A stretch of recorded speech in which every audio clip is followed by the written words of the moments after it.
Welcome all my dear students. मैं आपके लिए क्लास 12 का केमिस्ट्री लेकर के आया हूँ। इससे पहले आपके पास इलेक्ट्रोकेमिस्ट्री क्लास 12 का चला गया है, यानी पॉइंट ऑफ बोर्ड के हिसाब से देखा जाए तो बहुत इंपॉर्टेंट चैप्टर है।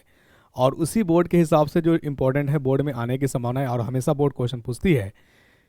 केमिस्ट्री के ही है कोऑर्डिनेशन कंपाउंड, ये इनऑर्गेनिक पोर्शन से है। कल आपका जो वीडियो गया था वो फिजिकल केमिस्ट्री से था, इलेक्ट्रोकेमिस्ट्री, और आज हम आपके लिए कोऑर्डिनेशन कंपाउंड इनऑर्गेनिक केमिस्ट्री लेकर के आए हैं। एमसीक्यू से ही हम लोग कंसेप्ट को समझेंगे, ठीक है, और ट्रिक भी बताएंगे आपको क्या इसमें, चूंकि इसमें कोऑर्डिनेशन कंपाउंड में ट्रिक जानना ज़रूरी होता है। कौन क्या होगा, पैरामैग्नेटिक की बात करें, डायमैग्नेटिक की बात करें, कौन सा लिगेंड वीक फील्ड लिगेंड होगा और कौन लिगेंड स्ट्रॉन्ग फील्ड लिगेंड होगा, मैं इसकी भी चर्चा करूंगा क्वेश्चन के थ्रू। आई होप कि आप चैप्टर को पढ़ लिए होंगे। कोऑर्डिनेशन कंपाउंड ही के कॉम्प्लेक्स कंपाउंड के अंदर पढ़े जाते हैं, जिसमें कॉम्प्लेक्स वाला पार्ट जो होता है आयनाइज नहीं होता है। उसी चैप्टर के, यानी उसी सॉल्ट के, उस तरह के सॉल्ट के बारे में हम लोग स्टडी करते हैं इस चैप्टर के अंदर। तो घबराना नहीं है, आप पढ़ लिए होंगे। मैं आपको बस सिर्फ उसमें क्या करना, रिकॉल और एनर्जी देने का काम करूंगा। आए बात समझ में? बाकी तो आप पढ़े हुए हैं। मैं पूरी चैप्टर पढ़ाऊँ तो आप ईमानदारी पूर्वक पढ़ेंगे भी नहीं। क्यों? क्योंकि आप कहीं ऑलरेडी इंगेज है। वहीं आपके लिए जो बेहतर होगा, मैं कम समय में बेहतर से बेहतर कंटेंट देने का प्रयास करूंगा। वही चीज़ मैंने करने जा रहा हूं, ठीक है। तो अब हम लोग आते हैं क्वेश्चन पे। क्वेश्चन हम लेकर के आए हैं, क्वेश्चन के ही थ्रू हम आपको कॉन्सेप्ट बताएंगे कि कैसे क्वेश्चन बनाया जाएगा और कैसे क्वेश्चन आएगा जो ये एग्जाम में पूछा जा चुका है। मैं वही सब क्वेश्चन को लेकर के आया हूँ, बिल्कुल घबराएंगे नहीं। जिस तरह से बिहार बोर्ड में क्वेश्चन पूछने का पैटर्न है, बिहार बोर्ड हो या सीबीएसई बोर्ड, इंग्लिश लैंग्वेज है, दोनों के लिए काम मर जाएगा। देखिए प्रश्न क्या कह रहा है। क्वेश्चन है which complex has maximum paramagnetic moment value amongst the following. देखिए पैरामैग्नेटिक जैसे ही आ गया तो हमारे माइंड में क्लिक करना चाहिए। पैरामैग्नेटिक डिपेंडेंट है अनपेयर इलेक्ट्रॉन्स पे। किस पे? अनपेयर इलेक्ट्रॉन्स पे। आपने पैरामैग्नेटिक का फॉर्मूला सुना था, म्यू बराबर होता है n into n plus two, जहाँ n क्या था, n of number of unpaired electrons है। इसका मतलब जितना ज़्यादा अनपेयर इलेक्ट्रॉन होगा वो हमारा पैरामैग्नेटिक होगा। और आपको, अगर आपको कॉन्फ़िगरेशन आती है तो मैं आपको बता दूं, एक एकदम याद रखिएगा, ट्रिक याद रखिएगा। अगर कॉन्फ़िगरेशन में D0 आ रहा है, कॉन्फ़िगरेशन में D10 आ रहा है, या कॉन्फ़िगरेशन में कॉन्फ़िगरेशन में D6 आ रहा है, स्ट्रॉन्ग फील्ड लिगेंड हो, स्ट्रॉन्ग फील्ड लिगेंड हो। देखिए स्ट्रॉन्ग फील्ड लिगेंड आ गया। अब रटना कुछ नहीं है, आप मेरा वीडियो देख रहे हैं तो हम आपको रटाएंगे केमिस्ट्री में कुछ भी नहीं। सबके लिए लॉजिक है, सबके लिए कॉन्सेप्ट है। स्ट्रॉन्ग फील्ड लिगेंड कहेंगे किसको? वैसा लिगेंड जो पेयरिंग कराने की टेंडेंसी कैपेसिटी रखता हो, ऑर्बिटल में इलेक्ट्रॉन को पेयर कराने की कैपेसिटी रखता हो, उसी को हम लोग स्ट्रॉन्ग फील्ड लिगेंड कहते हैं। अब पता कैसे चलेगा कि हम क्या देखने जा रहे हैं लैब में, कि कौन करा रहा है नहीं करा रहा है? तो इसके लिए याद रखिएगा, अगर कार्बन और नाइट्रोजन डोनर वाला है, क्योंकि लिगेंड कहते हैं किसको है, जो अपना लोन पेयर डोनेट करे, अपना लोन पेयर डोनेट करे, वैकेंट डी ऑर्बिटल मतलब सेंट्रल मेटल एटम को, उसी को हम लोग कहते हैं लिगेंड। ये आपको पता होगा। और मैं आपको तरीका, चूंकि आप पूरे चैप्टर पढ़ लिए होंगे और आपको ये पता नहीं चला होगा कि स्ट्रॉन्ग फील्ड लिगेंड है क्या, तो मैंने आपसे वादा किया था कि आपका जहां वीकनेस होगा, जहां डाउट होगा, मैं वहां खड़ा नजर आऊंगा। अब आज के बाद से आपको ये डाउट नहीं रहेगा कि कौन स्ट्रॉन्ग फील्ड है और कौन यानी वैसा लिगेंड। जैसे बात करेंगे CN की, तो CN, अब देखिए इसमें डोनर एटम या तो नाइट्रोजन होगा, चूंकि नाइट्रोजन ही हुआ। हमने क्या बताया, जिसमें डोनर एटम नाइट्रोजन हो या कार्बन हो, उसी को हम लोग कहते हैं स्ट्रॉन्ग फील्ड लिगेंड। और जिसमें डोनर एटम ऑक्सीजन या हैलोजन ग्रुप हो, उसको कहते हैं हम लोग वीक फील्ड लिगेंड, ठीक है। जहां आप देख लीजिएगा कि ऑक्सीजन है या हैलोजन है, वो सब के सब आपका वीक फील्ड लिगेंड है। यानी वीक फील्ड लिगेंड वो पेयर नहीं कराएगा, स्ट्रॉन्ग फील्ड लिगेंड पेयर कराएगा। ये बात आपको समझ में आ गई? चलिए, और मैंने किसी भी केस के लिए, अब ये जो होगा हमारा D0, D10 और D6, ये तो ऑलवेज डायमैग्नेटिक होगा। लेकिन मैं D6 इसलिए लिख दिया हूं कि अगर D6 कॉन्फ़िगरेशन आ रहा हो और उसमें लिगेंड होगा स्ट्रॉन्ग फील्ड, तो ये आपका डायमैग्नेटिक देगा। क्या देगा?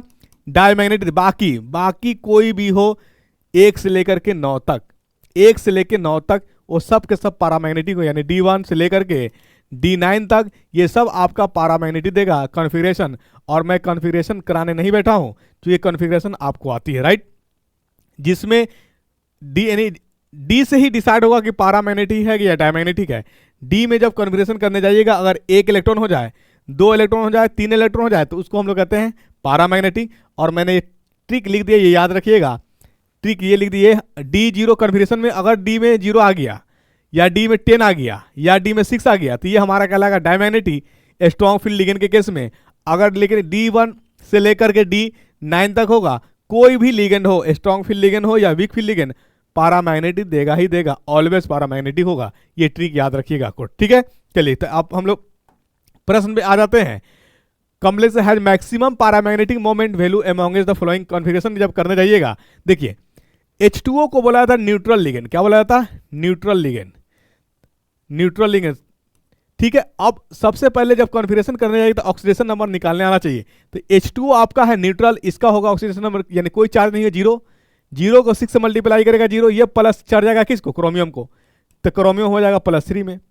अब याद रखिए क्रोमियम का एटॉमिक नंबर है कितना? एटलीस्ट अगर आपको एटॉमिक नंबर याद नहीं है तो 30 तक का कम से कम याद रखिए, 20 से लेकर के 30 तक, यानी 3D सीरीज वाला जो एलिमेंट्स है, यानी स्कैंडियम से लेकर के जिंक तक जो जा रहा है, इसको कम से कम याद रखिए आप, क्योंकि यही 3D सीरीज, और 3D सीरीज वाला ही मोस्ट इंपॉर्टेंट है। और मैं 3D सीरीज में कौन कौन एलिमेंट आता है इसको याद रखने का मैं ट्रिक भी बताऊंगा, कोड भी बताऊंगा, कंफ्यूज नहीं होंगे आप। आगे बात समझ में। Cn जो होता है ये मोनोडेंड्रल लिगेंड होता है, Cn पे -1 चार्ज होता है, ठीक है। चलिए, तो अब बताइए इसका ऑक्सीडेशन अगर आपका आयरन का पूछे तो कितना हो जाएगा बताइए। हमारा कॉम्प्लेक्स के ऊपर -4 दे रखा है, तो मतलब Fe हमारा सेंट्रल मेटल एटम है। जब भी ऑक्सीडेशन निकलेगा सेंट्रल मेटल एटम का निकलेगा, जब भी ऑक्सीडेशन निकलेगा सेंट्रल मेटल एटम का। और सेंट्रल मेटल एटम बनता कौन है? सेंट्रल मेटल एटम वो बनता है जिसके पास वैकेंट डी ऑर्बिटल्स होता है। क्या होता है? Vacant D orbitals. मैं बिल्कुल वीडियो का लंबा नहीं लूंगा, 20 से 25 मिनट के अंदर जो कंसेप्ट जहां तक डील होगा मैं वहां तक क्लियर करूंगा आपको, ठीक है। चलिए, क्योंकि लंबा वीडियो होने के बाद आप लोग घबरा जाते हैं, क्योंकि मैं आपके फायदे के लिए बना रहा हूं, लेकिन आप लोग घबरा जाते हैं, इसलिए हमको घबराहट पैदा नहीं करना है, घबराहट को कम करना है, राइट। चलिए, तो इसका देख लीजिए, आपको निकालना, जब भी निकलेगा सेंट्रल मेटल एटम को, ये सराउंडेड है, इसको कहते हैं हम लोग लिगेंड। क्या कहते हैं? लिगेंड कहेंगे किसको? देखिए, लिगेंड उसको कहते हैं जो अपना लोन पेयर डोनेट करता है सेंट्रल मेटल एटम को। इसका मतलब यह हुआ कि एक कटोरा लेके आता है और एक बोरा भर के जाता है, मतलब जिसके पास वैकेंट डी ऑर्बिटल होगा वही सेंट्रल मेटल एटम बनेगा, ये याद रखिएगा। और जिसके पास लोन पेयर होगा वही लिगेंड भी बनेगा, ठीक। चलिए, अब यहां निकाल लीजिए ऑक्सीडेशन नंबर क्या हो जाएगा? Fe का ऑक्सीडेशन नंबर निकालना, Fe। चलिए, प्लस Cn का होता है, एक Cn का होता है -1, तो कितना Cn है? 6 Cn है, तो 6 Cn का कितना हो जाएगा? -1 × 6। चलिए, और कुछ नहीं, एक कॉम्प्लेक्स के ऊपर कितना चार्ज दे रखा? -4, तो -4 कर दीजिए, यहाँ पे आ जाएगा आपका Fe -6 बराबर कितना? -4। ये इधर जाएगा तो प्लस हो जाएगा, इतना तो आती होगी आपको। तो Fe जो हो जाएगा -4 और +6, तो इसका मतलब Fe का जो ऑक्सीजन निकल करके आया +2 आया। कॉन्फिगरेशन एटॉमिक नंबर आपको पता होगा, एटॉमिक नंबर फिर इसका कितना होता है? 26। 2 चला गया तो सबसे पहले जाएगा S के पास, यानी अगर नहीं जाता है तो इसका कॉन्फिगरेशन होता है 4s2 3d6। 2 प्लस हो गया, Fe +2 हो गया, तो ये S में से लॉस हो जाएगा, तो बचेगा क्या? 4s0 3d6। मैंने बताया क्या कि अगर स्ट्रॉन्ग फील्ड लिगेंड होगा, 0 हो जाए, 10 हो जाए और 6 हो जाएगा, आपका स्ट्रॉन्ग फील्ड लिगेंड होगा। तो ये हमारा Cn स्ट्रॉन्ग फील्ड लिगेंड है कि नहीं? हमने बताया कि जिसमें कार्बन या नाइट्रोजन डोनर होगा वो हमारा स्ट्रॉन्ग फील्ड लिगेंड होगा। तो ये हमारा डायमैग्नेटिक हो गया, बहुत अच्छी, ज़्यादा आप निकालने की चर्चा ही नहीं करें। क्रोमियम +3 में आ गया आपका। क्रोमियम कितना होता है एटॉमिक नंबर? बोलिए, क्रोमियम एटॉमिक नंबर कितना होता है? क्रोमियम का एटॉमिक नंबर होता है 24, मैग्नीज 25, तो हमारा ये कितना? 3 निकल गया, तो बचा कितना? तो इसका कॉन्फिगरेशन होता है आपका क्रोमियम का, पहला एक्सेप्शन केमिस्ट्री में है कॉन्फिगरेशन में 4s1 3d5, ठीक है। आपका 3 निकल गया, तो पहले तो S से निकलेगा और उसके बाद 2 इसमें से निकलेगा, इसका मतलब 3d3 ये आपका पारामैग्नेटिक होगा। यानी टिक, देखिए टिक लगा हुआ में मत जाइए, ये चूंकि ऑलरेडी पहले से लगा हुआ, मैंने नहीं लगाया है, जो बुक था उसमें टिक लगा हुआ था, मैं वहां से लिया हूं, तो इसलिए घबराइएगा नहीं। जो मैं बताऊंगा तो ये आपका पैरामैग्नेटिक हो रहा है। चलिए अब यहाँ पे देख चेक करिए Fe, तो यहाँ पे हमारा इसका जो हो जाएगा Fe प्लस 0 बराबर कितना, यानी -2, सॉरी माइनस, इसका Cl का -1 है तो -2 हो जाएगा। Cl -2 बराबर कितना 0, इस कॉम्प्लेक्स में कोई चार्ज नहीं तो 0 के बराबर हो जाएगा। Fe कितना हो जाएगा, Fe जो हो जाएगा आपका +2 के बराबर। तो यानी आपका इसका और इसका कन्फर्मेशन क्या हो गया, सेम आ गया, आपका सेम आ गया। चलिए ठीक है, और इसके बाद बताइए आ गया तो इसका कन्फर्मेशन निकालिए था +2, यानी कितना 26 होता है। आयरन का कितना होता है 26 होता है एटॉमिक नंबर, Fe का 26 होता है, 2 निकल गया, मतलब 4s में से निकल जाएगा और हो जाएगा 3d6 हो जाएगा। इसमें अनपेयर इलेक्ट्रॉन कितना, चूंकि ये हमारा H2O है, ये हमारा वीक फील्ड लिगेंड है। क्या है, वीक फील्ड लिगेंड है, वीक फील्ड लिगेंड है, ये वीक फील्ड लिगेंड है। आइए इसकी बात करें तो ये हमारा स्ट्रॉन्ग फील्ड लिगेंड है CO। इसमें जो होगा निकेल का कितना होता है, निकेल का होता है हमारा कुछ नहीं, यहाँ न्यूट्रल है, न्यूट्रल है। कोबाल्ट क्या है, न्यूट्रल है, इस पर कोई चार्ज नहीं। तो निकेल हमारा जो ऑक्सीडेशन नंबर होगा क्या होगा, 0 में हो जाएगा। 0 में ऑक्सीडेशन होता है, निकेल का होता है 28, निकेल का कितना होता है, निकेल का 28 होता है, क्या ना 4s2 3d8, 3d8 होता है। अब डी में सजा लीजिए, जिसमें मैक्सिमम आपका अनपेयर नजर आएगा उसमें हो जाएगा। ठीक है, चलिए 6 तक यहाँ तक। इसमें अनपेयर कितना दिखेगा 2, जिसमें 6 है, इसमें देख लीजिए, इसमें अनपेयर कितना दिख रहा है 1 2 3 4 5, आई होप कितना आती होगी आपको 6, यानी इसमें 4 गो अनपेयर दिखा, कितना दिखा 4 अनपेयर दिखा था, यानी मैक्सिमम किसमें दिख रहा है आपका बी नंबर में। ये आपका इसमें आपका दिख रहा था 3d6, क्रोमियम 24 होता है, यानी 3d1। ठीक है, इसमें हमारा d1 में आ रहा था, यानी d2 में जाएगा, डी में 2 अनपेयर इलेक्ट्रॉन आ रहा था, इसमें डी में 4 अनपेयर इलेक्ट्रॉन आ रहा था। यहाँ पूछा मैक्सिमम पैरामैग्नेटिक, तो मैक्सिमम पैरामैग्नेटिक कौन होगा आपका, अनपेयर इलेक्ट्रॉन। आपका इसमें बी नंबर में करेक्ट आंसर हो जाएगा, आपका बी नंबर में मिल रहा था। चलिए अगला प्रश्न पे आते हम लोग। यानी देखिए मैं चाह रहा था कि कम यानी शॉर्ट में जाए, लेकिन एक ही क्वेश्चन में आपको इतना समय ले लिए और बिल्कुल समझा करके आपको बता दिया। आइए अगला question, in which of the following tetrahedral geometry of found, यानी टेट्राहेड्रल ज्योमेट्री कौन होगा, तो टेट्राहेड्रल ज्योमेट्री वही होगा जो आपका sp3 हाइब्रिडाइजेशन में होगा। या इसका अरेंजमेंट अगर हमारा कर ले तो हमारा ये सेंट्रल मेटल एटम, हमारे सेंट्रल एटम को ऑलवेज हम ए से रिप्रेजेंट कर देते हैं, तो कुछ इस तरह से होगा शेप। तो इस तरह का शेप होगा जिसमें ऑल बॉन्ड एंगल कितना का होगा 109 डिग्री 28 मिनट। ये टेट्राहेड्रल का है, ये बॉन्ड एंगल है, ये याद रखिएगा, इंपॉर्टेंट है।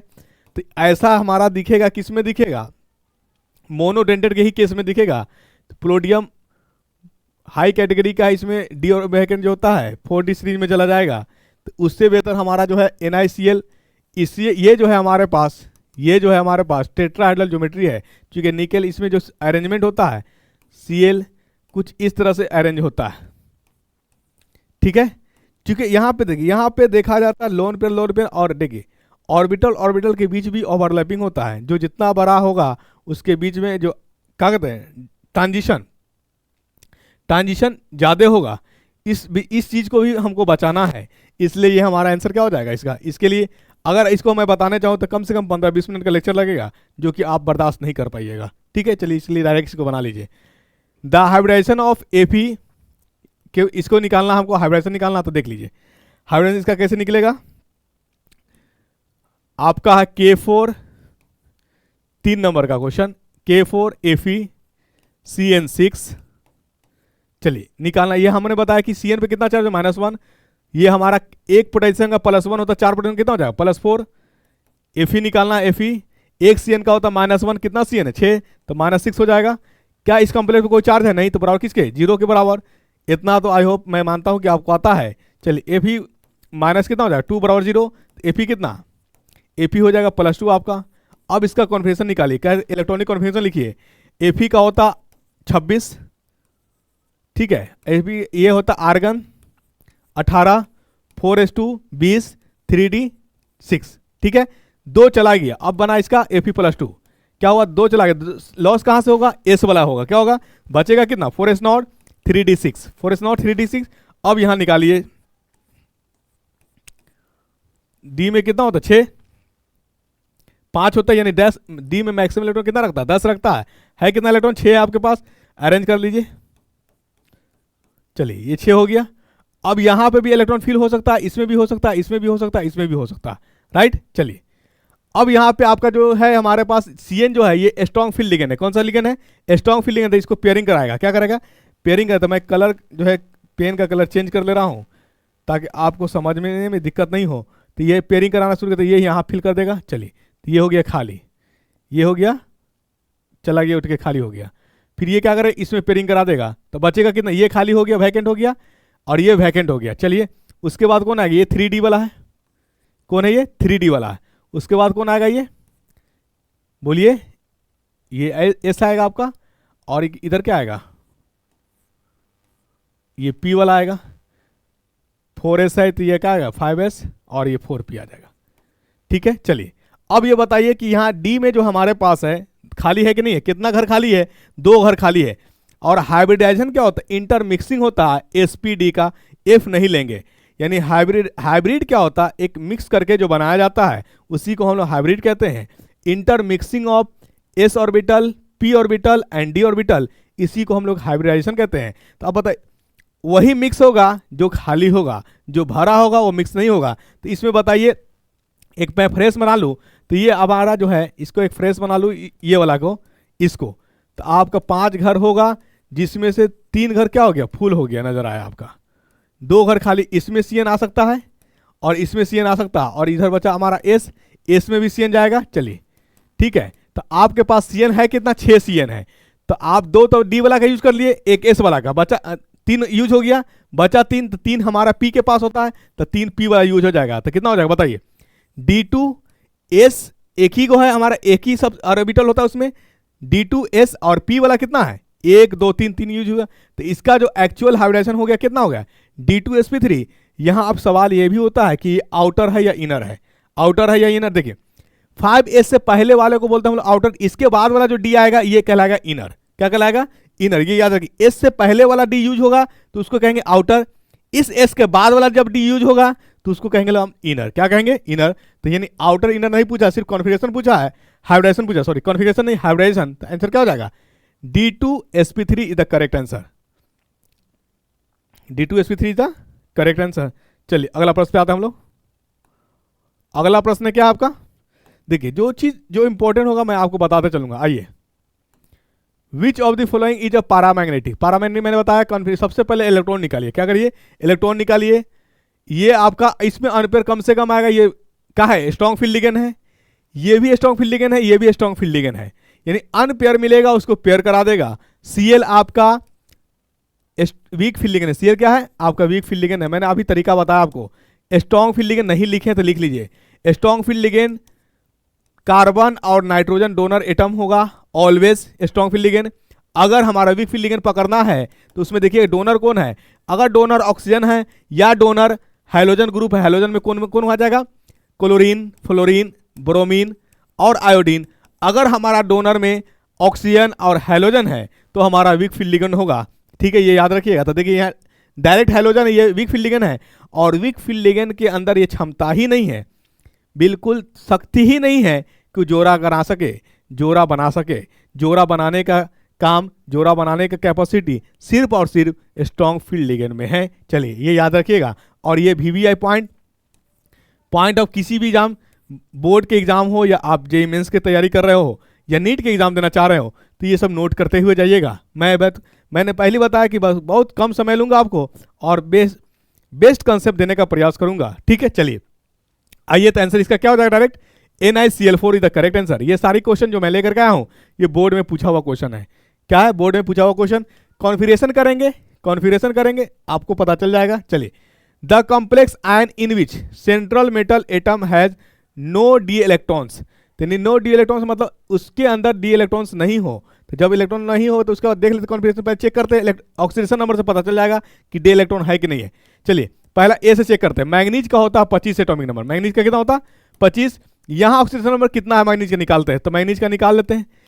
ऑक्सीजन कितना जुड़ा हुआ है, 4 ऑक्सीजन जुड़ा हुआ है, तो एक ऑक्सीजन का होता है -2, 4 ऑक्सीजन का कितना हो जाएगा 2 × 4, और इस कंप्लेक्स में 4 दिया ऑलरेडी -1, तो ये हो जाएगा मैग्नीज कितना, मैग्नीज हो जाएगा, इधर लेके आ जाइए, तो ये 8 -1 तो कितना हो जाएगा 7 + 7, मैग्नीज 7 होता 25 है।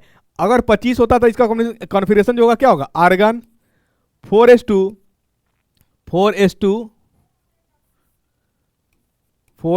3d5, क्या होगा 3d5, ये 25 हो गए आपके। 7 लॉस हो गया, तो 7 लोग पहले तो एस में से निकालिएगा, उसके बाद 5, अब बचेगा क्या, क्या डी में कोई इलेक्ट्रॉन बचा, 3d नॉट हो गया। और ऐसा कोई ऑप्शन है, यानी मोर देन ऑप्शन नहीं है, तो हमारा डायरेक्ट आंसर क्या हो जाएगा इसका, A number is the correct answer. ये इस तरह से निकाला जा सकता है। आगे बात समझ में, आई होप कि यहाँ तक क्लियर हो गया होगा। ठीक है, बिल्कुल घबराना नहीं है। जो भी आपकी विफलता का इंतजार कर रहा है तो उनसे कह दीजिए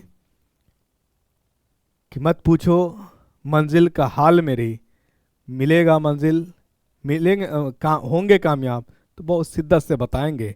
अभी मेरी इस तपस्या का और अभी मेरे सफ़र का हाल मत पूछो। ठीक है, अपने मिशन अपनी पढ़ाई में लग जाइए, जी तोड़ करके, जी जान लगा करके। मैं हर पॉइंट को, देखिए हर एक चीज़ के लिए मैं क्या कहते हैं, ट्रिक बता कर रखा हूँ, ट्रिक फंसा कर रखा हूँ। आपको समय आने पे हर एक चीज़ दूंगा। ठीक है, ज्ञान घर से बने रहिए। आइए, आप समझ में आ गया। हम लोग एकदम टू द पॉइंट अप्रोचिंग सोचे। मैक्सिमम क्वेश्चन इसमें हमारा उसी तरह से रहेगा, ज़्यादा तो बारूद नहीं पूछेगा बोर्ड, जितना मैं बता रहा हूँ एनफ। ये सब तो पूछा हुआ क्वेश्चन आपको आइडिया लग ही रहा होगा। चलिए, the electron effective number, EN का फुल फॉर्म होता है electron effective number of cobalt in the complex ion, यानी इलेक्ट्रॉन इफेक्टिव नंबर पूछ रहा है कोबाल्ट का, तो फॉर्मूला क्या होता है लिख लीजिए, EAN। इलेक्ट्रॉन इफेक्टिव नंबर बड़ा होता है एटॉमिक नंबर, ठीक है, atomic number plus 2 into density. Density क्या होता है, मोनोडेंटेड या बायोडेंटेड जो होता है उसका कितना डोनेट कर सकता है, 2 इंटू डेंसिटी, और माइनस ऑक्सीडेशन नंबर। ठीक है ये, और लेकिन एक्चुअल में बहुत सारे एक्चुअल में जो इलेक्ट्रॉनिक EAN का फॉर्मूला जो होता है, EAN का फॉर्मूला जो होता है atomic number plus 2 into plus electron gain by ligand. ठीक है, यानी सेंट्रल मेटल जो इलेक्ट्रॉन गेन कर रहा है लिगेंड से वो, और माइनस ऑक्सीडेशन। रियल में एक्चुअल फार्मूला ये होता है, लेकिन बहुत टीचर क्या करते हैं, यही को बता देते हैं, इसी को बता देते हैं। एक्चुअल में रियल जो फार्मूला होता है इलेक्ट्रॉन इफेक्टिव नंबर का यही होता है। चलिए खैर, हमको इस विवाद में नहीं पड़ना है। आइए, हमको जो काम है उसको निकाल लेते हैं। चलिए देख लीजिए इलेक्ट्रॉन इफेक्टिव नंबर कैसे निकालेंगे। तो ये फार्मूला हो गया। तो सबसे पहले आपको क्या करना, एटॉमिक नंबर जो सेंट्रल मेटल एटम दिया हुआ, सेंट्रल मेटल एटम कोबाल्ट है, कोबाल्ट का एटॉमिक नंबर होता है 27। अब यहाँ पे चेक करना है हमारे पास लिगेंड जो होता है अकॉर्डिंग टू डेंसिटी के बेसिस में मोनोडेंटेड होता है, बाइडेंटेड और ट्राइडेंटेड भी होता है, टेट्राडेंटेड पॉलीडेंटेड तक भी होता है। तो ये याद रखिएगा, ये इथिलीन डाइएमीन है। तो आप डाइएमीन का एक स्ट्रक्चर बनाइएगा तो कुछ इस तरह से होगा, इसी के साथ 2 अमीन जुड़ा हुआ है, NH2 और NH2। ये सेंट्रल मेटल एम को देगा, मान लीजिए M है, तो एक डोनेट इधर से करेगा, एक डोनेट इधर से करेगा, इसका मतलब 2 डोनेट इसमें मिल जाएगा। तो यानी EN जो होता है हमारा बाइडेंटेड है। क्या है, बाइडेंटेड है। और Cl हाइड्रोजन ग्रुप ये मोनोडेंटेड है, हमेशा देगा तो एक ही को देगा। तो एक EN 2 को देगा तो क्या को EN है, यहाँ 2 गो EN है, तो 2 EN कितना दे देगा, यानी एक EN देगा 2 गो, तो 2 EN कितना देगा, 4। एक EN 2 तरह से डोनेट कर रहा है, हमारा कितना है, तो 2 यूनिट हमारा कितना हो जाएगा, 4 को डोनेटिंग होगा, यानी हमारा इलेक्ट्रॉन गेन कर रहा है। क्या कर रहा है, इलेक्ट्रॉन गेन कर रहा है। तो अब इलेक्ट्रॉन गेन एक लोन पेयर जब डोनेट जाएगा तो कितना इलेक्ट्रॉन आएगा, 2। जब 4 होगा तो उसमें कितना इलेक्ट्रॉन आएगा, 8। 2 होगा तो 4। आई बात समझ में, यानी एक लोन यानी एक कोऑर्डिनेट बॉन्ड जब हमारा शेयर हो रहा है तो ये हमारा 2 इलेक्ट्रॉन को लेकर के आ रहा है। तो हम कितना इलेक्ट्रॉन को काउंट करेंगे, 2 करेंगे। चलिए, जिस फॉर्मूला से आप बनाना चाहिए बना लीजिए, कोई दिक्कत नहीं है। आइए देख लीजिए, बात करते हैं हम लोग। एटॉमिक नंबर सेट करिए। तो एटॉमिक नंबर कितना है कोबाल्ट का, कोबाल्ट का एटॉमिक नंबर 27। चलिए, प्लस 2 इंटू डेंसिटी। तो डेंसिटी हम क्या करेंगे, तो देखिए मोनोडेंटेड यहाँ पे, तो यहाँ हमारा कितना हो जाएगा, ये 2 इंटू 1, और यहाँ कितना करिएगा 2 इंटू 2, कितना हो जाएगा बोलिए, एक इथिलीन डायमीन 2, तो है कितना, 2 को है, तो 2 से मल्टीप्लाई कर देंगे 4। यहाँ तक तो कोई आई होप कि किसी को कोई डाउट नहीं आएगा। चलिए, ऑक्सीडेशन नंबर हमको निकालना सबसे, EN जो होता है हमारा न्यूट्रल होता है, EN कितना होता है, न्यूट्रल होता है। अब निकालना Cl2, और इस कॉम्प्लेक्स में दिया +1, तो इसका मतलब क्या हो जाएगा, कोबाल्ट +0 और -2 बराबर +1। तो कितना हो जाएगा बताइए, कोबाल्ट प्लस ये 0 इधर आ जाएगा तो +3 हो जाएगा, यानी कोबाल्ट का हो गया +27, यानी एटॉमिक नंबर कितना हो गया, +3। कोबाल्ट का एटॉमिक नंबर कितना, सॉरी ऑक्सीडेशन नंबर 3 हो गया। ऑक्सीडेशन नंबर कितना हो गया, 3 हो गया। तो अब यहाँ लिख लीजिए, जोड़िए, को एटॉमिक नंबर हो गया 27, 2 इंटू कितना डेंसिटी थी देख लीजिए, 4 यहाँ और 2 यहाँ, तो कितना हो गया 6। 2 यानी मोनोडेंटेड है क्लोरीन, तो 2 क्लोरीन की संख्या, तो 2 इथिलीन डायमीन बाइडेंटेड है, 2 इथिलीन हमारे दबाए, तो 2 दूना 4, तो 4 और 2 कितना हो जाएगा 6, माइनस ऑक्सीडेशन नंबर कितना आया 3 आया, जोड़िए ऐड करिए 27 है, ये कितना हो जाएगा 27 प्लस 12, 27 प्लस 6 दूनी 12 और माइनस 3, तो कितना हो जाएगा 12, यानी 27 और 9 बचेगा, 27 प्लस 9, 27 प्लस 9 कितना हो जाएगा 27 और 3 30 और 6 36, यानी 36 आया, यानी कोबाल्ट का ये नंबर कितना आया 36 आया, 36 आया।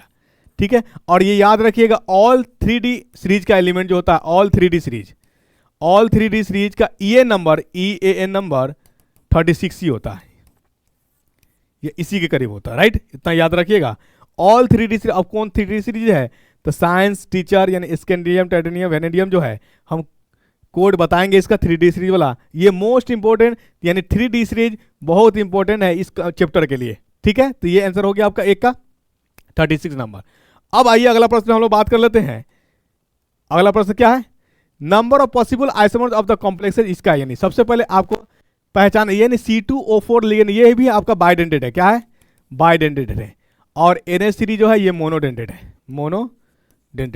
बाइडेंटेड किस हिसाब से, तो देखिए इसके पास 2 गो लोन पेयर होता है, तो दोनों तरफ से ये डोनेट कर सकता है। ठीक है, चलिए NH3 के पास एक लोन पेयर, तो एक ही को डोनेट करेगा, इसलिए इसको मोनोडेंटेड बोला गया। तो सबसे पहले सेंट्रल मेटल एटम को हम लोग बीच में अरेंज करते हैं, और इथिलीन मतलब ऑक्सलेट है, ऑक्सलेट यानी ये क्या है आपका ऑक्सलेट है ये ऑक्सलेट, तो इसको हम लोग यानी बाइडेंटेड कहते हैं, तो इस तरह से भी अरेंज करते हैं।